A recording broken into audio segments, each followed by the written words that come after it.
Hi, I'm Rodney Young, Superintendent, Vice President, Mattern Construction. We were awarded the bid from DEP to reconstruct the retaining wall and staircase that you see behind me. That was put out to bid, and then my estimating department, was awarded the bid. And then we started probably late September 2019, taking down the existing wall, and we were using everything that's on site was gathered and numbered and put to the side, and then as we reconstructed, we reused all the existing rocks and flagstone that were here.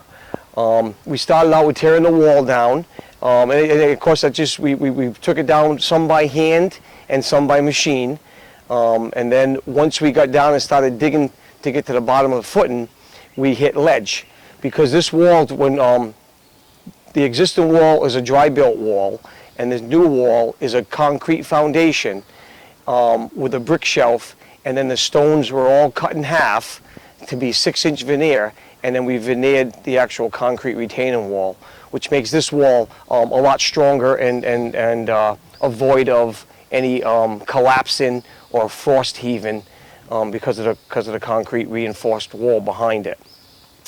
So then, like I said, we got to the ledge, and we had to go deeper. So we didn't really want to do any blasting because of the nature of the castle and the the damage that could do. So we actually laid it all out like a grid system and drilled holes into the ledge, anywhere from 12 inches to 42 inches deep in the ledge, probably like 8 inches on center, and we filled those holes with chemical, and overnight the chemical expands and cracks. The next morning we come in and we move the ledge, and that's how we did that process. Once we got all of that out of the way and dug down to bottom of footing, we formed for footings, installed rebar and poured the footings, and then the same thing with walls on top of the footing with walls and the rebar, poured that, and then we were able to start putting the stones all back together. And that's as far as the retaining wall goes. Once we got to the top, then we just capped it with regular rocks, and the boulders that you see on top there is how that was capped off. As far as the stairway goes, same process. We were able to dig that out with the machine. Luckily with that, the ledge wasn't as high up in elevation as the wall, so we were able to get to the bottom of our footing for all of these pilasters that you see and the stairs. And then we put flagstone walks back together. We put new granite treads in. The old treads were a mix of flagstone and fieldstone treads, but these are granite treads. And then we had to put in, for ADA code, we had to put in the handrails that you see. That wasn't in the original before we took it down, but because of code, when you reinstall stairs, you got to put the handrails back in. So when the wall and the stairs were complete, then we reestablished the lawn. We brought in some new loom, planted seed and hay, and then also installed the new bushes. 13 new bushes were also installed to kind of replicate where the existing bushes were. So we did that, and then as far as up in the upper top, the parking lot, we had to put in some drainage. There's footing drains behind the wall, and then there's storm drainage to drain the parking lot. So we installed all of that, and then the top of the parking lot got chip sealed, which is kind of what the existing was, and because of the Historical Society, which is called SHPO, they regulate to make sure that this looks very similar to the way it was done 100 years ago. So we had to everything that was done had to pass their approval, and that's how we kept the finishes the way that they look. And that pretty much completes the whole process and the whole scope of the job. Sure, so like I had said earlier, we took all the rocks down, we piled them on site, made sure that we labeled the ones that were important, the ones up on top of the ones that really had to be labeled and get back to where they were. So we were able to maintain and keep all the stones on site.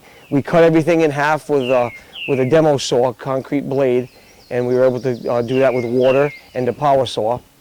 And then again, all of those rocks were reused and put right back on the wall. So the rocks that you see were the same rocks that were laid originally 100 years ago. Sure, so the dry built wall is just like you say, you just kind of pile a bunch of rocks up on top of each other and you make this nice looking wall. But over time, water gets in, water gets into the ground and freezes it and is able to lift that wall and move it, and it just keeps moving every year, and then eventually it rolls over and it crumbles. So now this, with the new design, like I say, with a retaining wall, you got a 14, I believe it's a 14-inch thick retaining wall. That with rebar reinforced, the ground cannot move that. We're down below frost level for one thing, and then just as far as retaining the backfill on the backside where the parking lot is, the wall is engineered to withstand that pressure, and the wall should last a very long time now without any crumbling defects. Because of those reasons, it'd be crumbling and move because of the frost. They'd rebuild the section, and then a few years later there'd be another section, and it was just kind of a revolving door of keep rebuilding the same wall. Now it should maintain itself for many years. I would say at any given time there was as few as 3 or 4 of us to as many as 12 to 15 guys, but most of the time it was about 4 to 8 people. Well, again, we went through with the ledge added about 8 to 9 weeks of time, and then of course we went through the winter. We thought we were going to be shutting down for the winter, but it was after the first month, it was kind of a milder winter that we could work through it, but we still had to wait for the morning temperatures to get above 40.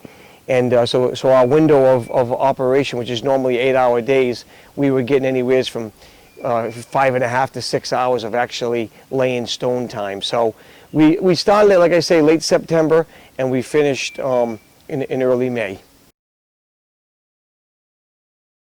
I would say the biggest challenge was when we hit the ledge.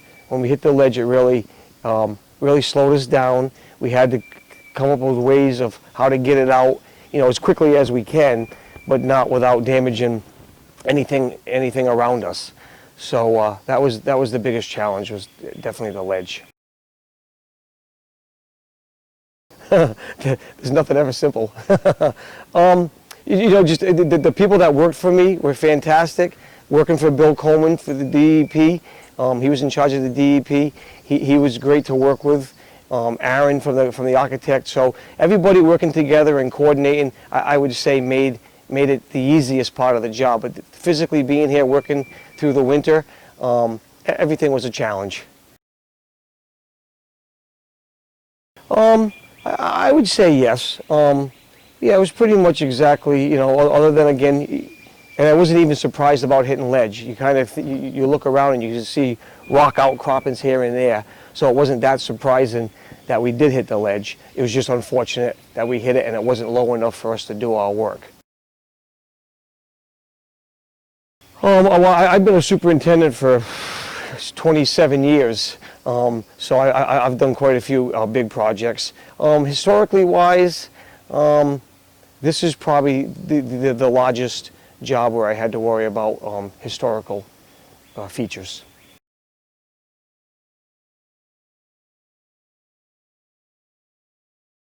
That worked out very good. We had quite a bit of construction fence up. We had some good signage telling people where to go. I think that flowed very well. I believe the park was happy with everything. I don't believe we ever had any people that we had to chase out, or anybody getting hurt or anything like that. We had no damage and no theft here. So it was a very a comfortable site for that kind of work. Very satisfying knowing that we put together something that was put together 100 years ago, and when people come look at it, I always said, if people looked at this last June and then they come this August, I'm hoping that they don't see any difference, and that's really was satisfying, that this looks almost like we didn't do anything, other than it looks nice and clean and sharp. Yeah, just appreciate the labor that goes into this, and just enjoy the sights of it and the history. We were still putting in full days because there's other things we could do, but as far as the mason getting his work done, that's what kind of slowed it down because of the temperatures restraints that is with his kind of work.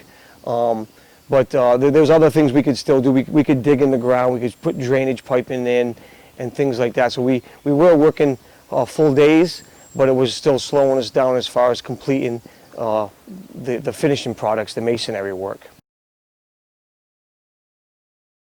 We worked a few weekends, yep, during the, when we were trying to get the wall done, after the ledge slowed us down and pushed us deeper into the winter. We worked some Saturdays and Sundays to try to catch up to get the walls done, to get the mason on board and get him started, knowing it was going to take us a little bit longer through the winter.